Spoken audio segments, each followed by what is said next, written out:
রাস্তার পাশে একটা মরা বিড়াল, বিড়াল মরিয়ে পয়সিয়ে এর পোকা হয়ে গেছে, শুধু পোকা দেখা যাচ্ছে, মাঝে মাঝে দূরে একটা এরকম নজরে পড়ে কিনা। হযরত ঈসা আলাইহিস সালাম সাথীদেরকে ডেকে নিয়ে আসছে, এ আসো তো, আসো আসো, দাও দে বিড়ালের কোন জায়গা ভালো আছে। ওই রকম পোকা বিড়বিড় করতেছে, এই কি চোখ দিয়ে কিছুক্ষণ দেখা সম্ভব? কয় যে হুজুর একটু সরেন, ওই দিক সরিয়ে কই। কয় না, এই জায়গায় দাঁড়ায় রেজাল্ট দিয়ে যাও। এই বিড়ালের কোন জায়গা ভালো আছে? কয় যে হুজুরের কোনো জায়গা ভালো নেই। আবার দেখো কোন জায়গা ভালো আছে। 3 বার দেখার পরে কোনো জায়গা ভালো নেই, সম্পূর্ণ পোকা। হুজুর কয় যে কেন, দাঁত কয়টা ভালো আছে না? ও তো পান কোন খায় না, দেখছো দাঁত কি সাদা, ওর দাঁত কয়টা ভালো আছে না? কয় যে জি হুজুর দাঁত ভালো আছে। হুজুর বললেন তা আমি তো বলি নাই, জিজ্ঞেস করি না ওদের পোকা কোন জায়গা আছে, তাই কয় পোকা কোন জায়গা আছে তা তো দেখা যাচ্ছে। আমি বলছি যে ভালো কোন জায়গা, দাঁত কয়টা ভালো আছে তা তো একজনও কইলে না। খালি এখানে পোকা, ওখানে পোকা, লেজে পোকা, নাকে পোকা, মাথায় পোকা, সারাগার পোকা কও, দাঁত কয়টা সাদা তার তো কেউ কইলে না। আমি কওয়ার পরে না স্বীকার করলে। একজন মানুষ ভালো মন্দ কোন জায়গা, চুরি করে, ডাকাতি করে, লুচ্ছবি করে, বদমাইশি করে, এটা করে, ওটা করে, সেটা করে, সব দোষগুলো বলো। বললাম যে ভালো কোন জায়গা। ওই লোকটা আগে একদিন এই জায়গায় একটা লোক অ্যাক্সিডেন্ট করে হাসপাতালে গেছে, তার রক্ত লাগবে 3 ব্যাগ, কেউ দিতে রাজি হয় নাই। ওই বদমাইশ যারা এতদিন পর্যন্ত দোষ কইছিস, সেই লোকটা তার গাতে 3 ব্যাগ রক্ত দিয়েছে। এটা কি ভালো কাজ করে না? এই কথাটা কইতে পারে না? ভালোটা কইতে পারো না, ভালোটা মতে কইতেই রাজি না কেউ, ভালো গুণটা মোটে বলতে রাজি না। এটা হলো আমাদের স্বভাব হয়ে গেছে। কথা কন না কেন? দোষটা বলতে রাজি। দোষ আড়ালে বলবেন, এর নাম গীবাত। দোষ আড়ালে বলবেন, এর নাম গীবাত। সামনে বলেন না গ্যাঞ্জাম লাগার ভয়তে, কষ্ট পাবে ভয়, সেটাকে আড়ালে বলেন।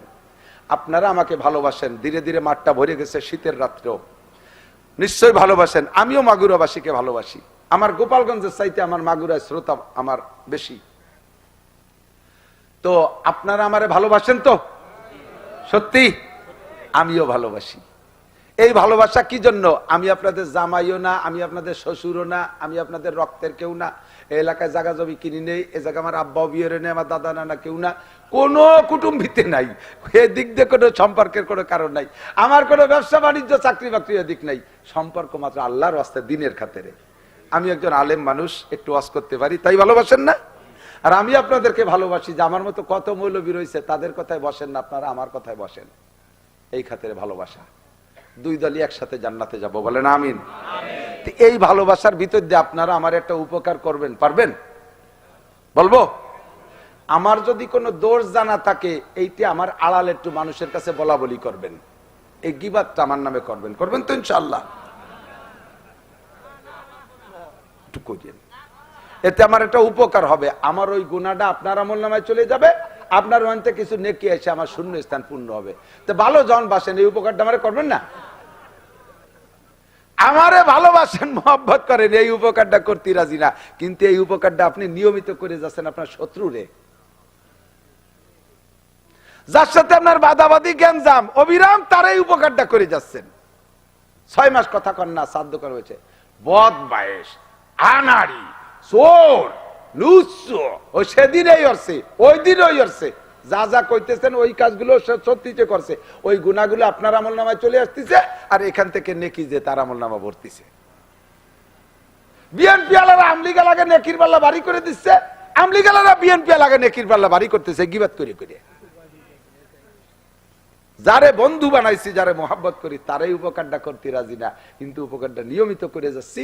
আমি আমার শত্রুরে ভালো করে মনে রাখেন, খেয়াল রাখেন, এই কাম কিন্তু খুব অহরহ চলতেছে, এটা অ্যাভেলেবেল হয়ে গেছে। এবং গীবাতকে আমার নানুপুরি হুজুর বলতেন, গীবাত বামানা ঘি ভাত। আলু ভর্তার সাথে ঘি নিলি বারা মজা বেশি হয় না? তা ঘি দিয়ে ভাত খাইলে যেমন মজা লাগে, গল্পের ভিতরে গীবাত কইলে এরকম মজা লাগে। একে অপরে বলতে বলা বলি করতে ভালো লাগে, যে গীবাত কয় তারও বলতে ভালো লাগে, যে শোনে তারও ভালো লাগে। বলনেওয়ালা যদি কদ্দুর যায় থামিয়ে যায়, শ্রোতারা কয় শেষের চুপ তো করলি না, মানে গুনার নিসাব পুরোই নেই, সব শেষ কর, একটু বাকি রয়েছে ওটুকু নিয়ে নে। জবান রেখে একটু কন্ট্রোল করা যাবে? আজকে কি টের পাইছেন কি কইছি টের পাইছেন? প্রশংসা থাকলে করেন, প্রশংসা থাকলে করেন, দোষ থাকলে বললেন না, বললে লাভ কি? আপনার লস। এটিকে একটু সতর্ক থাকেন। আল্লাহ হেফাজত করুক, জোরে বলেন আমিন। যা বলতে চাইছি, আব্দুল্লাহ ইবনে মুবারক রাহমাতুল্লাহ আলাইহির এই মুবারকের দাম বাড়ছে না কমছে? মাত্র 20 বছর জিহ্বাকে কন্ট্রোল করছে কি মালিকের ভয় না আল্লাহর ভয়ে? আল্লাহ কয় ওমাইয়াত্তাকিল্লাহা ইয়াজআল লাহু মাখরাজা ওয়া ইয়ারযুকহু মিন হাইসু লা ইয়াহতাসিব। যে ব্যক্তি আল্লাহকে ভয় করে, যার ভয় করে, আল্লাহকে ভয় পায়, তাকওয়া অন্তরে রাখে, আল্লাহ তাআলা তাকে গোলামির জিনজির থেকে বের হওয়ার ব্যবস্থা করে দেয়, জেলখানা থেকে বের হওয়ার ব্যবস্থা করে দেয়, ফাঁসির থেকে নাজাতের ব্যবস্থা করে দেয়, যাবজ্জীবনের থেকে নাজাতের ব্যবস্থা করে দেয়, চোর ডাকাতির হাতের থেকে বাঁচার ব্যবস্থা কইরা দেয়, মহা বিপদ থেকে ব্যবস্থা কইরা দেয় বাঁচার জন্য, এবং তাকে রুজির প্রশস্ত ব্যবস্থা করে দেয়। এরপরে আল্লাহ কয় ইন্না আকরামাকুম ইনদাল্লাহি আতকাকুম। দুনিয়ায় তোমরা যাকে যে পদে সম্মানী বলে মনে করো, ওই পদে আমার কাছে সম্মানী না। আমার কাছে ফকির, মিসকিন, এতিম, কাঙ্গাল, দুঃখী, অসহায়, বিধবা, একেবারে সমাজের সবচাইতে নিকৃষ্ট মানুষটার দাম সারা পৃথিবীর প্রেসিডেন্টের চাইতে বেশি। যদি ওই প্রেসিডেন্টের ভিতরে আল্লাহর ভয় না থাকে, আর এই ফকিরের মধ্যে যদি আল্লাহর ভয় থাকে, তাহলে ফকিরের দাম রাজার চাইতে আল্লাহর কাছে বেশি। এবার সফলতা, শেষটা কি ভাই? সফলতা। আমরা বলি এবার আমি সফল চেয়ারম্যান, সফল মেম্বার, সফল এমপি, আমি এস্টাবলিশড। এই এস্টাবলিশড একটা শব্দ আছে না, ইংরেজিতে ব্যবহার করে। মানুষে যদি নিজের জন্য বা কোনো মানুষ আর একজনকে বলে আপনি এস্টাবলিশড, আমি এস্টাবলিশড, আমার আব্বা এস্টাবলিশড, আমার মামারা এস্টাবলিশড, আমার ছেলে জামাই এস্টাবলিশড, ওই লোকটা মুশরিক হয়ে কাফের হয়ে গেছে। এস্টাবলিশ শব্দ মানুষের জন্য জায়েজ নাই। এস্টাবলিশ মানে স্বয়ং সম্পূর্ণ, কাহারো কাছে মুখাপেক্ষী না, এর নাম হলো এস্টাবলিশ। স্যার তো প্রিন্সিপাল, স্যার তো স্যারই, শুনে দেখেন, এস্টাবলিশ ইংলিশ শব্দ, এর মানে মূল তর্জমা কাহারো কাছে মুখাপেক্ষী না, একাই সম্পূর্ণ। জগতে কোনো মানুষ আছে? প্রেসিডেন্ট তো ঠেকা আছে না নাই? বাংলাদেশের প্রেসিডেন্ট, ছোট দেশের প্রেসিডেন্টদের ধরি, উনি উনার জুতো জোড়াও তো কালিয়তি মুসির কাছে ঠেকা। প্রেসিডেন্টের জুতো নিজে কি কালি করতে পারে? মুসিরে দিয়ে করানো লাগে না। সমাজের সবচেয়ে নিকৃষ্ট মানুষ মুসি, তার কাছে প্রেসিডেন্ট ঠেকা। প্রেসিডেন্টের বাথরুম যদি লোড হয়ে যায়, তাহলে সাফ করে দেবে কিরা? স্বরাষ্ট্রমন্ত্রী, প্রধানমন্ত্রী, কেডা কন? তাহলে সমাজের সবচেয়ে নিকৃষ্ট মানুষ সুইপার, প্রেসিডেন্ট, তার কাছেও ঠেকা। তো ইস্টাবলিশ আসে কয়েন্তিয়া কোত্থেকে আসে? ইস্টাবলিশ, ইস্টাবলিশ কোনো মানুষ নেই। ইস্টাবলিশ কে? আমি সফল, এদিকে সফল, শিল্পপতি, কোটিপতি, রাষ্ট্রপতি, ভগ্নিপতি, এ পতি, ও পতি, সে পতি, পতিপতি সফলতা দাবি করি। আল্লাহ কয় ওর নাম সফলতা না। সফলতা কাকে বলে? ফামান যুহজিহা আনিন নার ওয়া উদখিলাল জান্নাতা ফাকাদ ফাজ। জাহান্নামের খাতা থেকে নামটা কাইটা জান্নাতের খাতায় যদি ঢুকতে পারো, তাহলেই তুমি সফল, নইলে তোমার রাজা বাদশা কোন, তার নাম সফলতা না। ঠিক কিনা?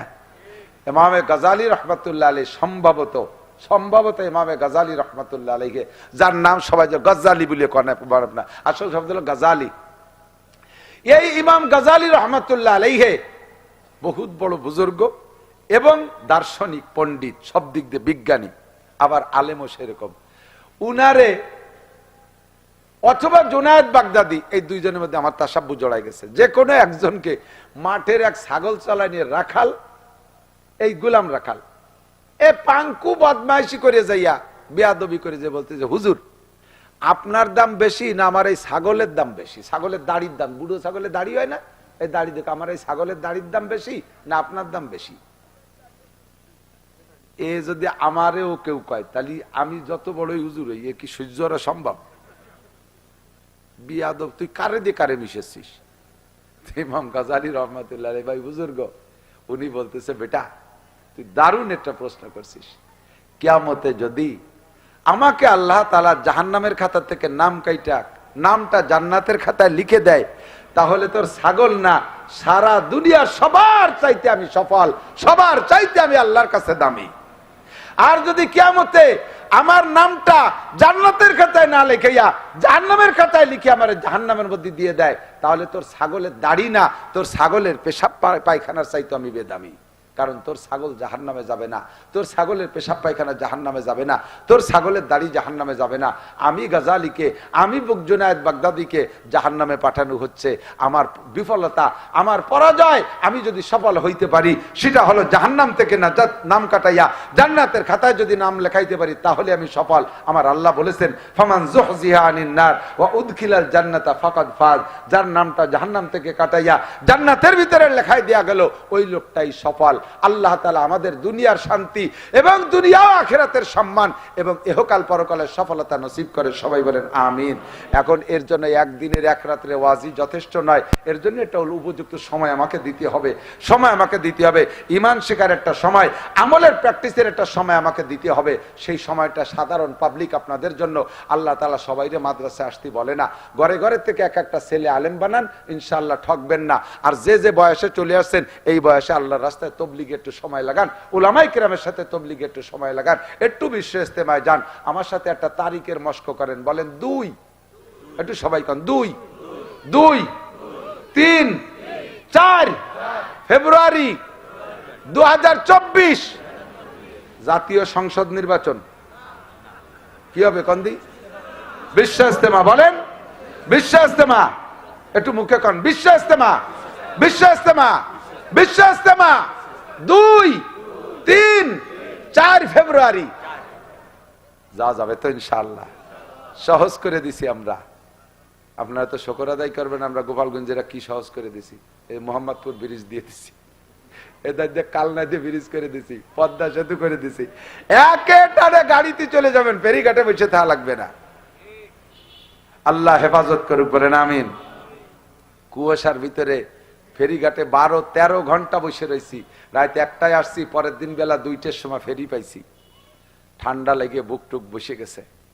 আর সেদিনকে আইসি ওই টাঙ্গাইল থেকে মাহফিল করে ফেরিঘাটে ব্রিজের গোড়া এসে দেখি কুয়াশায় ব্রিজ দেখা যাচ্ছে না। ব্রিজের টোলে তো বহুত লাইট। আমার ড্রাইভার কাছে, হুজুর কোন দিয়ে আর ভুল আসলাম নাকি, সে কোনো লাইট তো দেখি না, আমাকে কুয়াশায় ঘিরে গেছে আইগো। এবার এই যে আজকে সকালবেলা ফেরি একটা ডুবিয়ে গেছে, আমরা ব্রিজের পথে যাবো ইনশাআল্লাহ।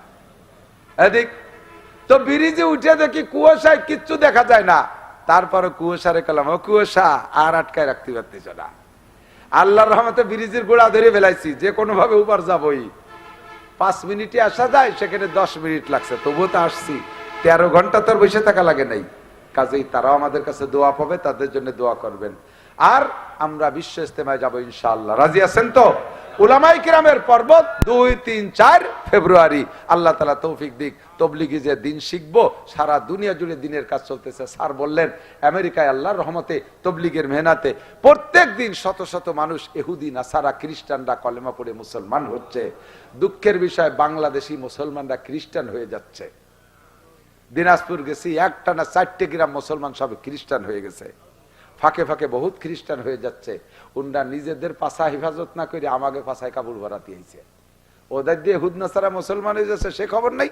এই জায়গা বাংলাদেশে কটা গরিব মানুষকে মুসলমান বানাতে হয়েছে। আল্লাহর রহমতে বাংলাদেশে ওলামায়ে কেরাম জাদু বয়ান জানে। আল্লাহ তাদেরকে শিক্ষা দিয়েছে, জীবন ভরে খাওয়াইয়া খ্রিস্টান বানাবি, খালি মাঠে ফেলাইয়া 1 ঘন্টা ওয়াজ করতে পারলে সব কটার আবার কলেমা পড়াই দিতে হবে ইনশাআল্লাহ। কতক্ষণ না কেন আমরা এই অভিযান চালাবো যে আমাদের দেশের কেউ যেন খ্রিস্টান হতে না পারে। আর সর্বক্ষেত্রে সর্ব অবস্থায় মাদ্রাসাগুলোর পাশে থাকবেন। আলেম তালবি আলিমের সাথে বিয়াদবি করবেন না। আলেম তালবি আলিমরা শেষরাত্রি উঠে যদি আল্লাহর কাছে মামলা দিয়ে দেয়, এই বিশ্ব রোড দিয়ে আটতে পারবেন না, ট্রাকের তলে ডলিয়ে সাফ হয়ে যাবেন একেবারে। কোন সময় কোন বিপদে পড়ে যাবেন তখন বলবেন যে নাসির হুজুর বদদোয়া করে থুয়ে গেছে। এই বদদোয়া স্থায়ী ভাবে করে থুয়ে গেলাম, সাথে সাথে দোয়াও করে থুয়ে গেলাম। যারা আলেম উলামার সাথে সম্পর্ক রাখবে, আল্লাহ তুমি তাদের সম্মান আব্দুল্লাহ ইবনে মুবারক রাহমাতুল্লাহ আলাইহির ওই কর্মকারের মতো সম্মানই করে দিও।